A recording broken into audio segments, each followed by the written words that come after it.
অভিযোগ কি? 12ই June rail hawker Rakesh ঘোষালকে ধাক্কা মেরে ফেলে দেওয়া হয়েছে ট্রেন থেকে কামারকুণ্ডু স্টেশনে, সে মারা গেছে। আমাদের যারা লোক ছিল তারা পরিষ্কার দেখেছে, রেল আরপিএফ, যে রেল সুরক্ষা বাহিনী আরপিএফ, সেখানে ছিল অফিসার, ধাক্কা মেরে রাকেশ ঘোষালকে ফেলে দেয় এবং সেখানে মারা যায়।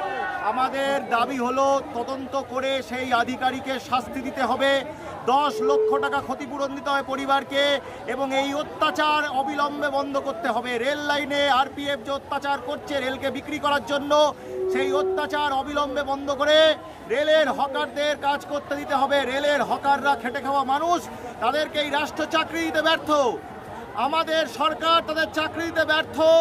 আজকে এই সরকারের আমলে যে বেকারত্বের হার, তাতে মানুষ বাধ্য হয়ে হকারি করছে, হকারি পেশা হিসেবে বেছে নিয়েছে। তাদের পেটে লাথি মারা আমরা মানব না। যদি রেল প্রশাসন মনে করে যে গাড়ি দিয়ে ধাক্কা মেরে হকারদেরকে তারা কাজ করবে, রেল বিক্রি করবে, আমরাও রেল চালাতে দেব না। তীব্র আমাদের এই আন্দোলন চলছে। আমরা কামারকুণ্ডু যেখানে এই হত্যা চলেছে সেখানে আমরা বিক্ষোভ করেছি। আজকে এখানে আমাদের বিক্ষোভ চলছে। আমাদের বিক্ষোভ প্রতিটা প্রান্তে চলবে।